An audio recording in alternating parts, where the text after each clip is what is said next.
Today on the WEInvested podcast, we have Betsy Sauls and Tripp Sauls, and they are the co-founders and CEOs of Around the Table. Guys, how are you doing today? Doing good, Good. doing good. How you doing, man? I'm doing pretty good, man. Thank you guys so much for joining us. I'm very excited for this episode for sure. Thank you. Yeah, we're Yes, sir. excited. Yeah. Yes, sir. So before we get started, can you let the people know where they can find you on social media? Yep. So it is Around the Table on Facebook, and then at Around the Table underscore Yeah. on Instagram. Yep. Okay.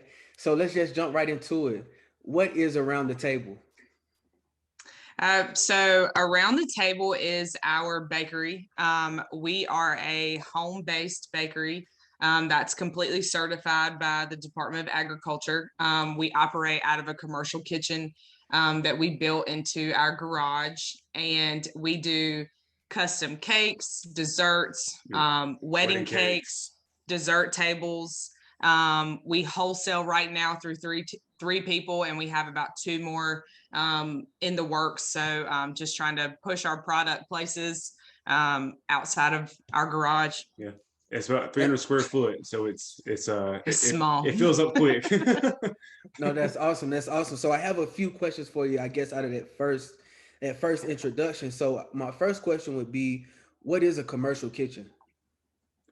So your commercial kitchen, it basically it's the type of equipment that you use, pretty much. It's from your stainless steel tables all the way up to your double convection ovens. That's what kind of highlights or describes a commercial kitchen.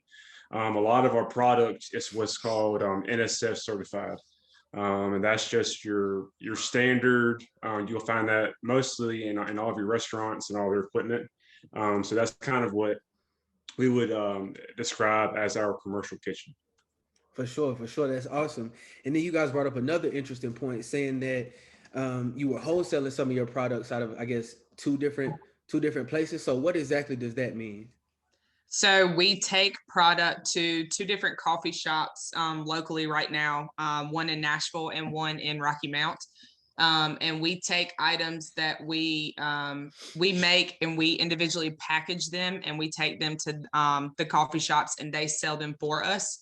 And so that's been cool. That's something that we just started doing the last couple of weeks. Because being that we are basically a home bakery, we don't have walk-in traffic. So we both of us were like, okay, we got to start getting our name out and start seeing how many more people we can get our product to. And so we just kind of started reaching out to both the coffee shop owners. They were really cool about it, and just trying to grow our business as much as we can, because we don't have the ability that somebody can just walk in off the street and buy a cupcake. So we have to figure out ways to get it to them. No, that's awesome. So it sounds like you guys are really innovative. So, how did it feel when you got your products into that first coffee shop? The first time that we took, we make cookie sandwiches. So they're like two cookies with buttercream on the inside. They're probably one of our most really popular products. And the first time we took them, and she texted me and said that they sold out of 3 dozen in 30 minutes. I think I almost cried a little bit because it was just, it was humbling. Yeah, it was so humbling to be like, oh my gosh, they liked it.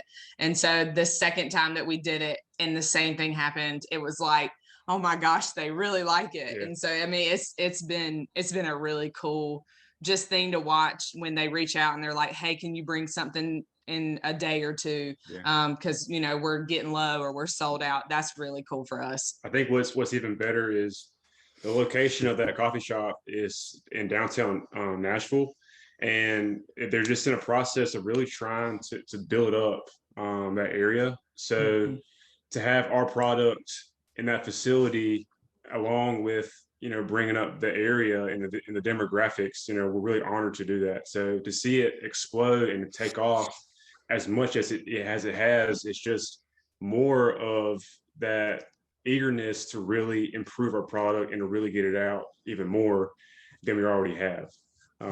So it's just a huge blessing. No, that's awesome. That's awesome. So how did you guys kind of get started in this space? I saw a post on Facebook, and it sounded really interesting in how you guys both kind of got into baking and culinary art. So would you mind sharing that story with us? Yeah, so it's a really cool story. We think so, at least. I have baked my entire life. I have so many memories in the kitchen with my mom and my grandma, and I've loved to bake forever. And Tripp is a chef, and so Yeah, I he's been went to to culinary culinary school. school. He Yeah. has a degree, but Tripp really didn't like baking at all. That was like that was a course that during the school that I never liked. I don't know why. It's just because baking, you're so like precise. I mean, it's a science. You know what I'm saying? So like, if you're off just a teaspoon or whatever, it throws off the entire. Mhm. And when you're just cooking, you can throw a little bit of this, a little bit of that. Just to make a creation. Man, baking So just it I just had a really, hard yeah, time. he hated it. And so um, it was 2018, and I love watching baking videos on like YouTube. I love to watch people bake cakes. And so my best friend's birthday was coming up, and I was like, okay, guys, I'm going to make a cake. And so I made this over the top cake. And I posted a picture of it. And then slowly I had some people reach out and were like, hey, can you make this cake for me? And like you said, Tripp was a chef, so he worked. I was a teacher, and so I would just make cakes on the side, and I'd be like, sure. So on Christmas break, Thanksgiving break, Mhm. summer break, I'd bake, and then I'd go back to school and I would teach, and he'd work, and so it was just kind of like fun on the Yeah. side. And then It was literally a hobby. yeah, it was I just a mean, it hobby, started off just a as a hobby, hobby, pretty much. that we didn't make any money on Mhm. for about 2 years. Yeah. And so COVID hit, and we're really quick to say that COVID's been different for everyone, and so we don't say this lightly, but COVID completely changed our life in the best way possible. And we know that that's not everybody's situation, but I mean, if COVID hadn't happened, I truly don't think we'd be where we are right now. And so COVID hit, they sent all the teachers and the kids home from school, and grocery stores closed and other bakeries closed, and birthdays didn't stop happening and celebrations didn't start happening. And so I just kind of put it out there like, hey, I'm home, I'll bake cakes for Yeah, you. pretty much. And it just took It took off. off. It took off. And so in August, I made the decision not to go back to school. That wasn't necessarily an easy decision, but I think it was the best thing for us. And I started doing this full time. And that was August. And then, and I guess that was July, because then Yeah. we sold our house, bought a new house, And then built a renovated. kitchen into the garage of the new house. I quit my job and started doing this full time. And then Tripp stepped down. Yeah. He took a demotion at work and became the pastry chef so that he could work with me in the bakery more. And this was all within about like 3 months. 3 months. Yeah. So Man, that's let's just awesome. yeah. Yeah, So it was a whirlwind. we completely lived off prayer. I mean, I Oh can. gosh, yeah. I mean, we pray so much, and that's kind of what the faith part about it is. And man, it was a lot. Those 3 months crazy. are almost a blur. Yeah, If you really want to put it in simple terms, it was just unbelievable. Yeah. So is cooking and baking kind of therapeutic for you guys? Was it something that you liked about it that let you know, hey, I want to do more of this. I want to turn this into full time instead of just, doing it on the side. Like, is that something that you guys really enjoy, doing together, or however you guys do it? Yeah, for me, I liked teaching. It was a job that I enjoyed, but I liked baking more. And so when I got the opportunity to really sit down and say, okay, because if I had stayed at my teaching job, I was going to have to change departments, and to a department I really wasn't interested in. And I was like, okay, I can go to work every day and just kind of be a body and get a paycheck and work my 7 to 3:30 and just be there, or I can do something I really enjoy. And I mean, don't get me wrong, it's stressful sometimes, but at the end of the day, I enjoy it. And then, we get to spend time together, which is great. Yeah. For me, the hardest part of my career is when you're a chef, you work 7 days a week, and that's 7 days a week, 80 hours a week, and when you get married, it's really hard juggling that career and trying to have a family. And my priorities really changed once we got married because I was spending so much time away from our marriage and with my work, it just wasn't healthy. And I saw the growth and just how quickly our business was going. And I said, well, this is a great opportunity for us to focus on not only the business, but our marriage, and kind of spend that time together, that weren't able to in the past. So that's kind of what helped me, make that decision was like, man, this is a great time for us to, not only build a strong foundation in our marriage, but also our business. So For sure. And it's really unique because it's like you guys both enjoy that same the same activity. yeah. So I just think that's a really awesome thing too. Um, but how did you guys come up with the company name Around the Table? So it funny about it, like around the table actually started off as us doing like these free 3-course meals for friends and family. And that's how around the table, that was the first thing we did. But that quickly changed into baking within like 3 months because we saw more of a supply and demand with the baking part. But the whole concept of around the table, it's about fellowship. It's about, those memories that we all have growing up in a family around the table. And, it's about those times where, we talk about our day and we talk about just almost as if life stood still. Those moments that where we didn't care about the bad things that happened that day. It's just that communal part about it. And, When you sit down to eat dinner and your first thing your parents say when you're a kid is, how was school today? yeah, And what'd you do at school today? Mhm. And you're eating the whole time you're doing it, Yeah. and you're at a table. And so, especially when the bakery got really popular, we had so many people that were like, are y'all going to change your name? And it was like, no, No. because even though it's desserts, we're bringing something to you that hopefully creates a memory for Memory. you. Yeah. And so, That fellowship that much. you can sit at your table and eat and Yeah. enjoy family time because somebody's not in the kitchen slaving away over a cake. We did Yeah. it for you, kind of thing. So the fellowship, that's that I would say for sure. Just, I mean, I'm sure you have your own memories of sitting at Thanksgiving table or Christmas or Yeah. something, just with your family. Like that's the best. Those are memories that I have that I hope to hold on to forever. And so we hope that like we can carry that. we can carry that to other people. Else. For sure, for sure. No, that's dope. That's dope. So, for the past few days, I've been scrolling through you guys' Facebook feed and looking at the different photos of the different treats and desserts and foods that you guys make. And it really looks like something off of like Chopped or something on TV that you see. Like it's crazy, right? So what would you say like some of your personal favorite treats to make are?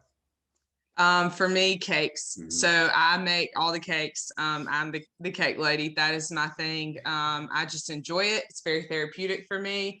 I love icing. I love decorating. That is my thing.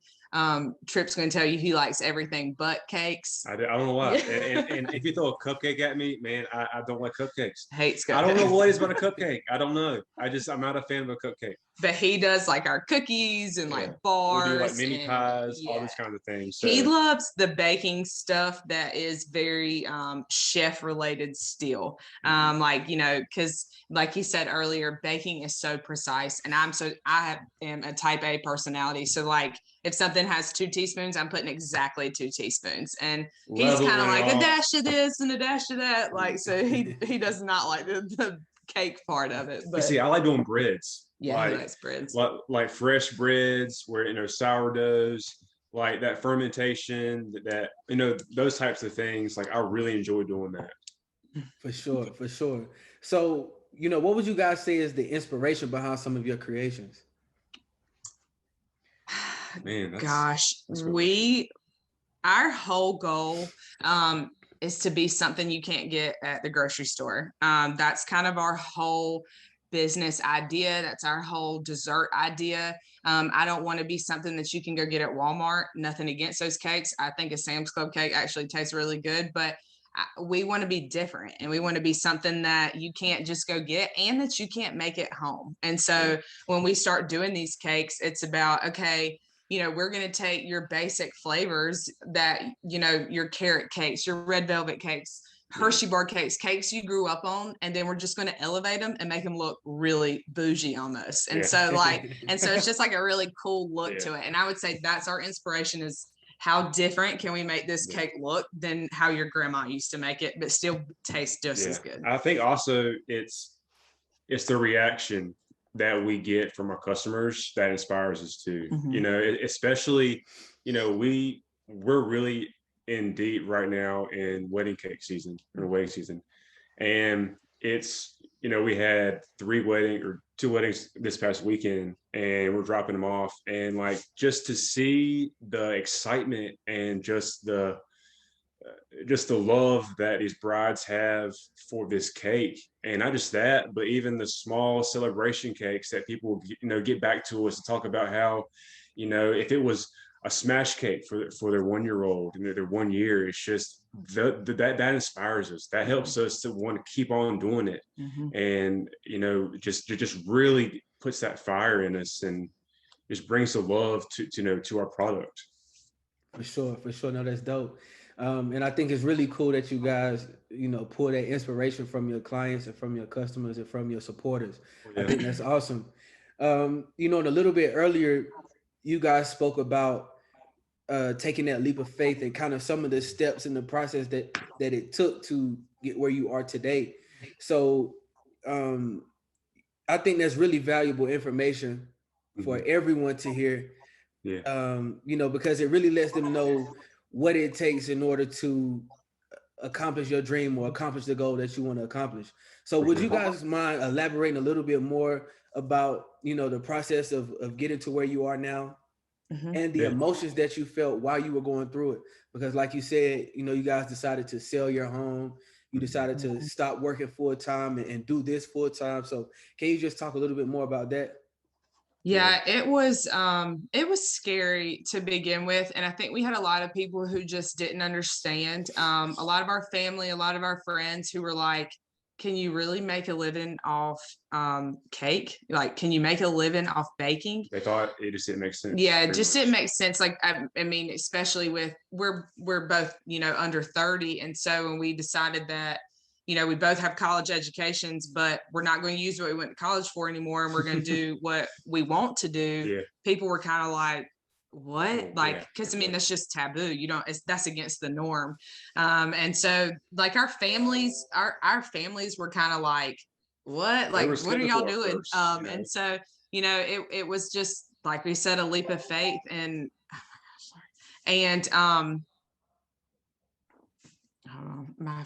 my computer keeps doing something weird. Sorry. So I'm really competitive. I was an ex-college athlete. And so I just have lots of competitive bones in my body. And so the more that people said that they were confused or skeptical about what we were doing, I think the more it motivated me to be like, let me show you I can make a living off cake. Let me show you I can make a living off baking. And so I think that just really motivated us. But it's come with a lot of sacrifices. I think, we've, like Betsy said, we sacrificed, time with family, time with friends. We have, we work 16, almost 18 hours a day, depending on what we have, and sometimes it affects the marriage. We go at it sometimes, but the next day, we're right back at it. It's a lot of sacrifice. It's definitely not something that, you just kind of jump into. I think that it's something, if you want to be known and you want to be, that people know your product and it's good product, that you have to work for it. And so I think that both of us just kind of have that grind mindset, that it's just kind of like, this is what we're doing. I think both of us being young helps, and we don't have kids. And so we just want to be, I don't want to say the best, because I don't want that to sound cocky, but we want to be good at what we do. And want to be like their cake person. Yes. Like that's what we want to be. And if that means that we have to stay up till midnight finishing a cake that we're not happy with, that's what we do.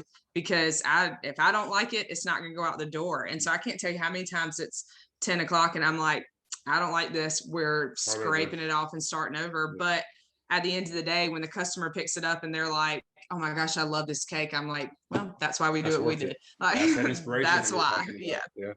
You know, it took commitment. It takes commitment. You know, if you told us, you know, 1st of September, or the 1st of November, you know, where we would be at now, I wouldn't think, I would not say this is where we'd be, you know, and it's, agreed. You know, was something that we basically just had to roll with the punches, and because of how quickly things happen, and we've had to adapt with that, the unexpected things, and like we said, going off faith, and praying a lot, and just knowing that God's in control, and He's obviously opened up a lot of doors for us, and we just kind of went with that. For sure. And so was it ever intimidating for you guys, or scary when you were kind of first getting it started, or when you first decided like, hey, this is what we want to do? Were you ever, I guess, unsure or shaky about it? Yeah, I think the biggest thing that helped us out though was, it was in November, where that was like our first real busy time, because we released like that Thanksgiving menu, or the whole week. And we saw instantly at how popular it was. And that was kind of like what really helped us, to get through, what we had to. Well, not only that, we've always been really good with money. We're both very money motivated people, and not in a bad way, but saving and all that kind of stuff. And so when we built the garage and the kitchen, we had to basically drain our savings account to do it. And so that's scary. And you think, okay, this is how much money I have into this, and that's my savings account, and that's my nest egg, and I better hope that nothing happens that I need X amount of money for. And like, you got to think, okay, this has to work, or I just wasted my savings account on this. And so that was scary. The money part to me was the scariest part, because we both basically took careers where we're making less money. And if you think about it, we were making less money, but we had to get kind of a bigger home because I have the garage. So we were kind of like, how's this going to work? Our mortgage payment went up from our other house, and it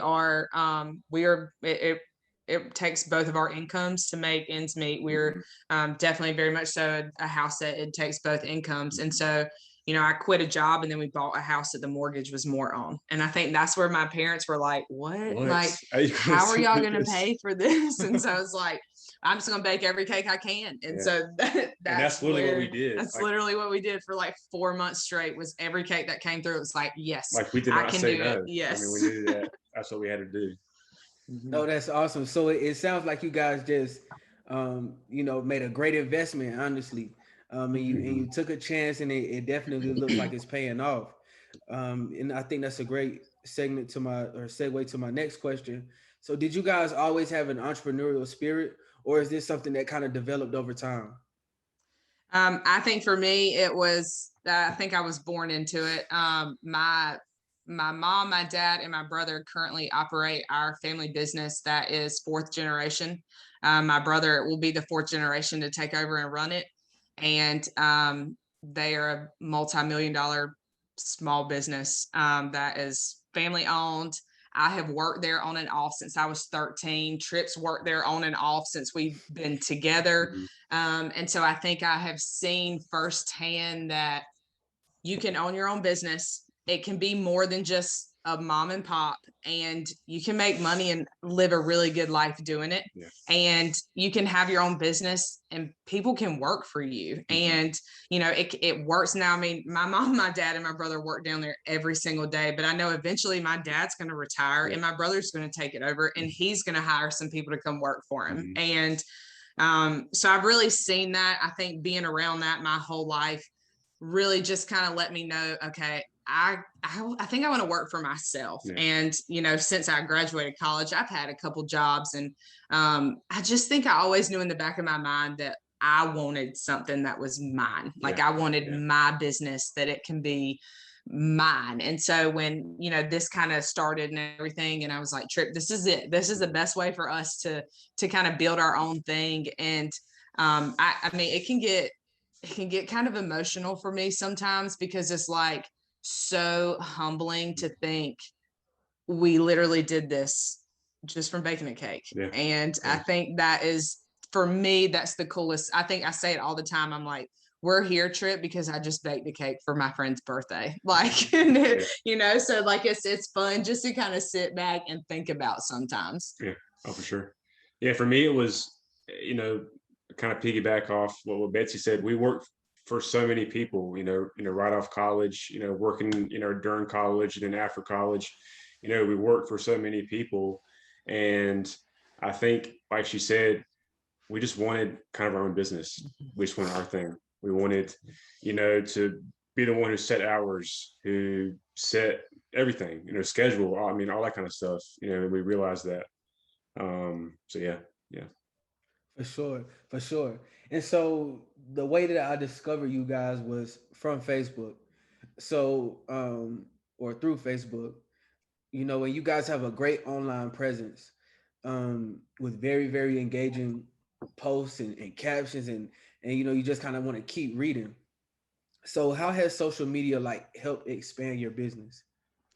Well, considering the fact that we don't have any walk-in traffic, social media is the sole way we get our product out.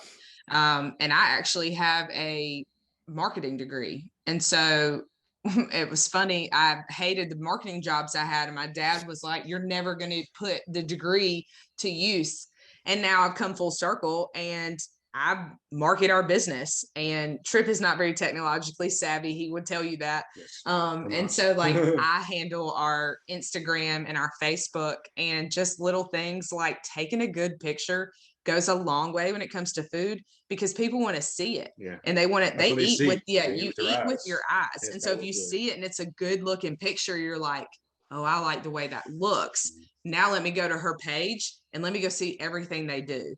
And so, there's a lot of stuff that goes out of here that doesn't get a picture because sometimes it's just not picture worthy. Yeah. And so, you got to get a good picture, and you got to have something that you can relate to your customers, that they want to double tap and then they want to share. And I think that's one of the hard things that customers don't always think about. Oh, let me tag them in my post. Like I see so many posts that are like, food was from around the table, and I'm like, oh, tag us. Like, social media is huge. Yeah, tag us. Yeah, we're just in that generation where like social media is the thing. I mean, I feel like nowadays people don't want to talk on the phone; they rather text or go through social media. So it's like, we're working on a website. So like social media is like top notch for us when it comes to marketing, or like Betsy said, finding people, because it's almost like if you give a cake to one person for a party of 10, that's 10 other opportunities for a cake. It's the same thing as a picture on social media. That one picture reaches out to hundreds, if not more, off that one cake. So, so it's almost unexplainable how one picture can really change a lot. Yeah, for sure. And so, it seems like you guys are no stranger to working with groups or working on teams and even working together as a pair. So, what would you say is the importance of having a good team? Oh, that's your backbone. Yeah, that's your people. Ride or die. Yeah. We have moments in the bakery where, in the beginning when we first started working together, if something like would make me mad, it would immediately affect Tripp, and Tripp would be mad because I was mad. And then like vice versa, like he'd be mad. And so I would turn around and be mad too. And so we both were like, okay, this is dumb. Like we're a team. Figure out how to work together. We're working together. Yeah. So if you're mad, my objective needs to be to try to make you unmad so we can get through the rest of the day. When we started doing that, totally changed our day out there in the bakery. Oh, Like, sure. you know, we can kind of help the other one, because if everybody's angry out there, it's just not fun. It's No. the same way in a workplace. If everybody's mad at work, work's not going to be fun. Well, it's about communication. I mean, Mhm. you have to communicate with your partner, with a business to make it successful. Mhm. I mean, that's how it is. If you're, for me, when I was the executive chef, at Barton College, there was 40 other people that I had to manage, and it was communicate. So you had to communicate with them on what to do. It's the same thing as if it's just two of us. Mhm. It's always throughout the entire day, we communicate. Hey, what you working on? Hey, let's do this. We need to do this. Orders are coming at 10 o'clock. We got to finish this and all that. And it helps the entire day go by so much smoother. Mhm. And we had to quickly understand that, especially if we have 12 cakes going out in one day. You have to communicate, throughout the entire day. Silence is great if you're working hard, but the entire day, it just doesn't work. You have to talk. We also have to learn how each other works. And I think Mhm. that's true in a relationship, a marriage, a friendship, the workplace. When you get married, everybody talks about these love languages, and you got to know your partner's love language. So, I joke all the time that you have to know your partner's work language, Oh, yeah. because working together is not always easy. And you kind of have to make it work, or it's just not fun. And that's what we Yeah. say all the time. We're like, if this isn't fun, we're not doing it. So No. this needs to learn how to be fun quick. I mean, and yeah, we basically, I mean, we have like a schedule now, like, who's up first and who, all that kind of stuff. So yeah, that's, yeah. For sure, man, for sure. So, can you guys remember any lessons or mistakes that you guys made early on that you could kind of pass down to the next person to help them avoid those same lessons or mistakes? Yeah. Yeah. So we didn't turn a single profit for probably 2.5 years. We did it for fun. We did it because it was a hobby, and because we both had full-time jobs that we made money, and we just didn't turn a profit. And so when it got to the point, it was like, okay, if we're going to do this, my time is valuable. And so I need to start charging for the time I put into it. And baking supplies are not cheap. There's a lot that goes into cakes that just is more than just flour, sugar, and butter. Supplies aren't cheap. And so when we really started like going up on prices, it was a game changer. But we got stuck in, okay, well, we've had this customer from the beginning, and then this customer from the beginning, and then this customer, we can't go up on them. So everybody other than these people will go up on our prices. Well, if they're good customers, they'll understand that you're going up on your prices anyways. And so we went for, months with people that were way underpaying where everybody else was. And it was finally where it was like, okay, look, I'm sorry, we're going up on our prices. And every single one was like, that's totally fine. You needed to go up on your prices. Yeah. And so I wish that from the beginning, I would have just hoped that they respected what we did just as much as we did. And so like I would have rather from the beginning gone ahead and said, this is what we're doing. I hope you understand, because there are certain, like I said, we didn't turn a profit for 2 years. Yeah. And that's a lot. There's a lot that goes into baking. And so to be doing it basically for free, it's hard. Yeah. It's a lot. Yeah, we had to honestly sit back and understand that we're going to fail, and that's okay. Yeah. And that was hard. That was a hard pill to swallow, and it still is today. If a couple batches of something product doesn't work out right, it's going to happen. And we accept it and we move on. Yeah. And yeah, I think that learning constructive criticism has been great, because as much as we try, we're just not going to please everyone. And, customers that come back and want to give us constructive criticism is great. And I wish I would have been more receptive to it in the beginning, when somebody would come back and say, hey, I think that had a little bit too much salt. And I would immediately get offensive because it was something I made. And so it was like, no, of course it doesn't have too much salt. But it was like, okay, if I had listened to that, maybe I would have tested the batter a couple more times the next time. So being open to getting that feedback, even if you don't like it, helps you grow. I can't tell you how many times a customer has come back and said something to us that has been like, that will never happen again.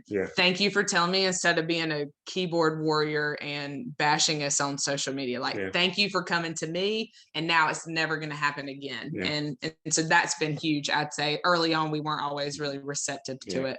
And for like the next person, like who wants to really get involved in this, just trust your product, trust it. And that really helps if you believe in a product that you have produced, and the whole mindset of where you want to be. That's that motivation. That's what gets you through those tough times. And just don't give up. Like it's worth it. It's worth the long hours. If you truly believe that what you have will work and it's going to work, it's worth it 100%. For sure, man. And just hearing that number, you guys said it was 2.5 years before you saw your first profit. So it's like that really shows the dedication and the passion that you guys have for what you're doing. Yeah, for sure. For sure. It's a passion-based business. Absolutely. So, what would you guys say is your favorite part about being an entrepreneur?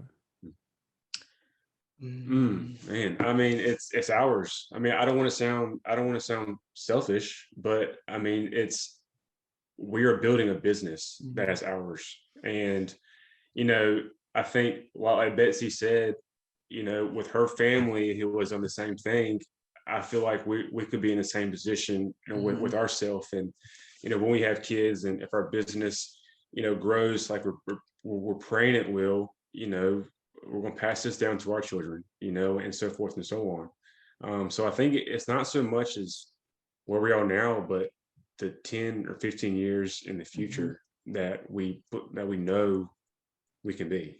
Yeah, I think it's the part of like the excitement of not knowing what comes next sometimes. So we just bought a food truck that we are going to make like a dessert truck. And so that's in the process of getting upfitted and all that fun stuff. And so that's something we're excited about. And then, I mean, you never know. I think the excitement of we could open a bakery, we could open a restaurant, we could open something, I think is the cool part about it. I think that's the part where you just never really know what the future holds. And it's exciting. I think that's an exciting part. Yeah. For sure. For sure. So what would you guys say is the single most important reason for your success? Our work ethic. I told somebody this the other day that if I had to name something about myself that I was probably the most proud of, it's my work ethic. Growing up and even, just until about a year ago, my parents always joked that I knew how to have hobbies that made $1 because I just don't mind working. And I think that's what is a positive about Tripp and I, is that we just don't mind to work. And you don't find that always, and that quality in people a lot of times. And we don't mind getting our hands dirty. We don't mind working. We don't mind the hours it takes, the hustle, the grind. And I think that you have to have that to build a business and to be successful. I think you have to just say, I got to work for this. Cause I mean, it's not the first couple of years are hard. It's tough. And so you just kind of got to strap in and be ready for it. For sure. For sure. That's awesome. So what would you say has been the most critical moment of your business journey? Like a fight or flight kind of moment? I would say when I decided not to go back to that's what I was school. Say. When we were in that transition of our job, that was it. For me not to go back, and because I mean, I decided not to go back, and we put our house on the market within like 3 or 4 days. So I mean, it was quick, and I think that we work best when we don't have a lot of time to think about things. We work better if everything's kind of like quick. And so that was, I mean, it really was like, okay, are we going to do this or are we not going to do this? And I mean, we had talked about it, like, I wonder if I could ever bake full time. And it was just like, okay. It was like a dream at first. I came home from meeting with my principal, and I told Tripp, I was like, okay, either I'm going back to school and I'm going to hate it, or I'm telling her I'm not coming back. And it was just like, Tripp's like, I don't think you should go back. And I'm like, okay, I'm not going back. Support. You got support from one another. For sure. No, that's awesome. So who would you guys say that you look up to for inspiration and why? Man, my parents, especially my father, nothing against my mom. I mean, she's awesome, but my dad, he was, I grew up, regular middle class family. My mother worked for social services, and my dad was a teacher, so they always worked. I literally always saw them work, and my dad was someone who always talked about, trying to supplement your income, always working and always trying to make more. And I grew up seeing that on him. It was being a teacher, he's off during the summer, but he still worked. Like, he found a job every summer and he worked, and, he coached football. And he was just someone who always had a strong, passionate work ethic. And he showed my sister and I that. And, I think that has helped me personally at where I'm at with my work ethic. It's just seeing how he was. And, if there was hard times, my parents never showed it. They talk about it now, since we're older, my sister and I, we never saw it. We always saw him work. That's all it was. And it kind of helped us to build character and show us the value of a dollar, and I think that's who inspired me, for that. Yeah, I would say my brother, and I hope he listens to this and hears me say this. He was a college baseball player. He went to Campbell. He played baseball and was really on the track to go to the MLB. That was a dream. And I think when it didn't happen, I think he was kind of like, well, now what do I do? I think a lot of athletes are like that. When they think they have a dream that doesn't work, it's kind of like, crap, now what do I do? And so he had a business degree, and he went and started working with my parents. And I don't think he really took it seriously for a little bit. And I think he was just there, and I think he was just waiting to see what his next move would be. And then he just all of a sudden went all in for working with my parents. And he has completely changed that business. And not saying that my dad and my mom had done a good job, but that business would not be a multi-million-dollar company without him. And he has just, my dad's really old school. And so there are certain things that he just didn't want to change. And my brother was like, hey, this is what we're doing, tough. And he just kind of rolled with it. And I think when you have role models like that just kind of show you that, it's okay sometimes to do stuff the way you want to do it, that it's like, okay, we can do that. And so seeing him just the business side, and we, the business side of this is hard for us. And so we really rely on my brother. I ask him a lot of stuff, and he's like, well, have you thought about it like this and like this? And he's a huge help. And so I would definitely say seeing him do what he's done for my parents has really been cool to see. And I think it helps me see that, like, okay, I can be business savvy like he is too. For sure. That's dope. And I want to say shout out to Campbell too, because I graduated there in 2017. What year did your brother go to school there? Okay, I'm 28 and he's 32. It might have been. He's 32. So he probably graduated 2011. That's dope. That's what's up, man. So yeah, for real, small world. I didn't know that. I didn't know you went to Campbell. That's so cool. Yeah. Cool. Awesome. So how do you guys define success as an entrepreneur? Customers that come back for more. Repeat customers. Customers. I think, we were just talking about it today. She placed an order, and it made me think about it. 2 years ago, we did this girl's cupcakes for her boyfriend, and then they got engaged, and we did an engagement cake for them, and then they got married, and she asked us to do their wedding cake.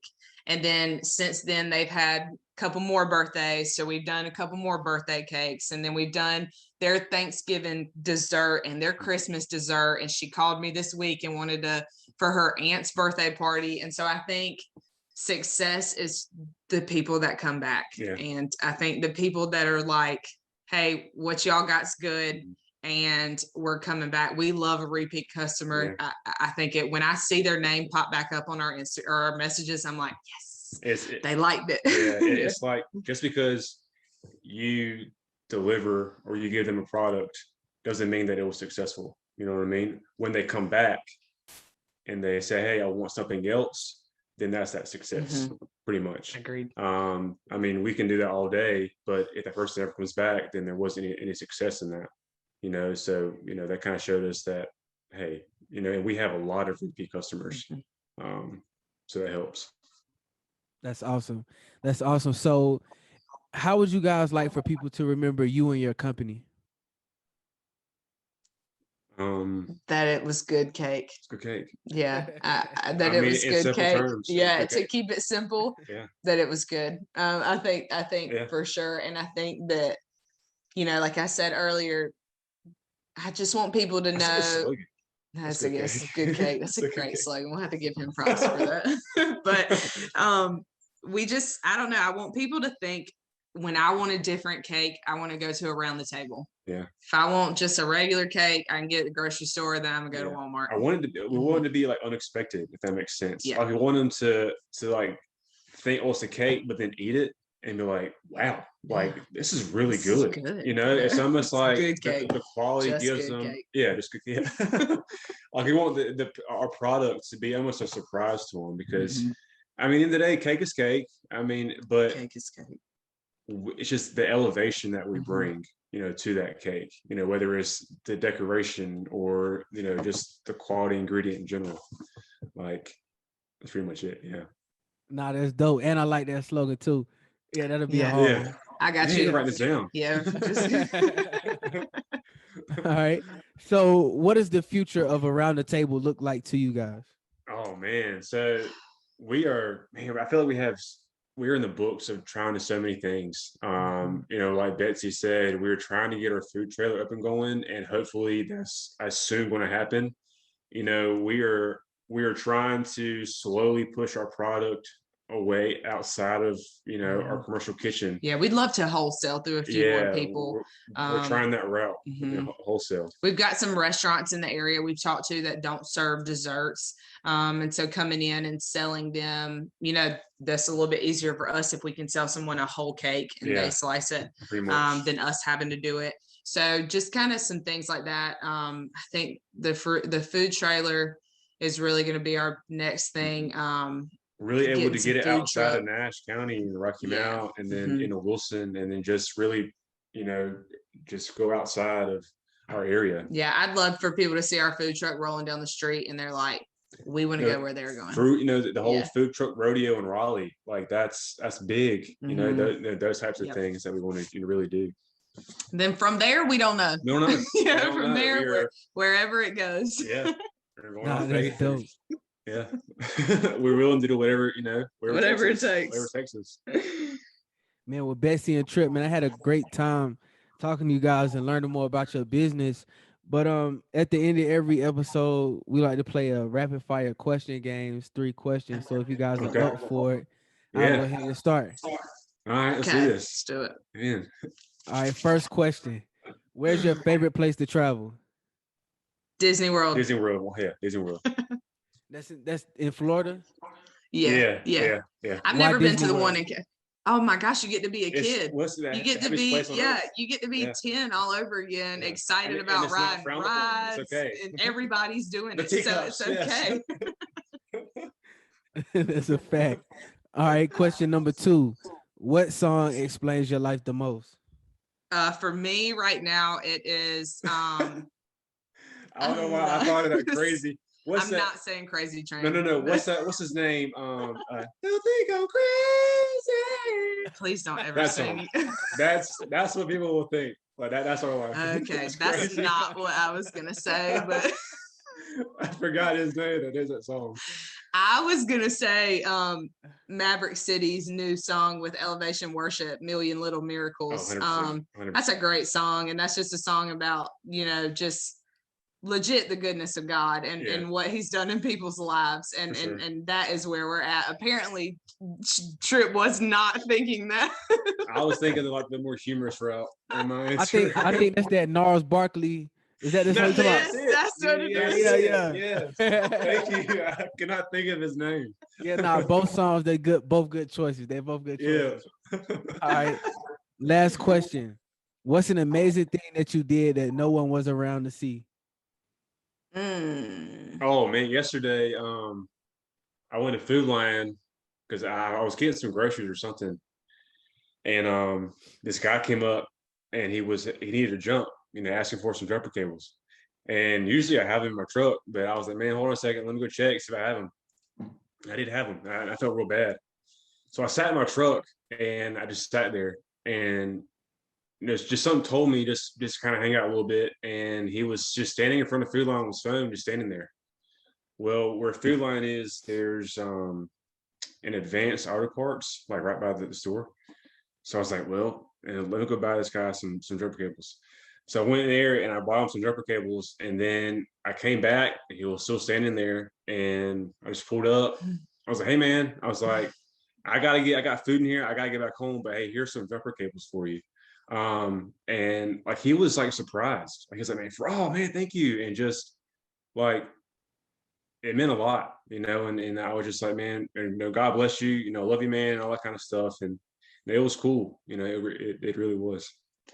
I think we have lots of moments like that just with, I feel like everything that goes on in our world is the little things that you do for people to kind of like huge. let them know that People care. What you see isn't always it. And what the stigma or what the world says just isn't always the case, and like see past it and see past some of this. And so, there's probably, trying to just make a difference. I think it's our generation that would do it, but probably yours. You're a little bit younger than us, but yeah, I probably could have a couple stories like that of just times that I've helped people at the store or something that I think the best part is when they don't expect it. And it's like, it means a lot. Oh, okay. Yeah, for sure. Oh, you just gave me $5. Cool. Yeah. Yes. Exactly. Guys, thank you so much for your time today, man. This has been a lot of fun. Thank you, man. I'm looking forward to the next time I come home. I'm definitely Please do. Please. Hey, come by. I'm definitely getting some of those cookies with the what's inside? Is buttercream on the inside? Buttercream on the inside. Yeah, so it's like it's really good. It's really good. I'm gonna need a few of those. I got you. You let us know. For sure. But thank you guys. Hey, thank you, man. God bless.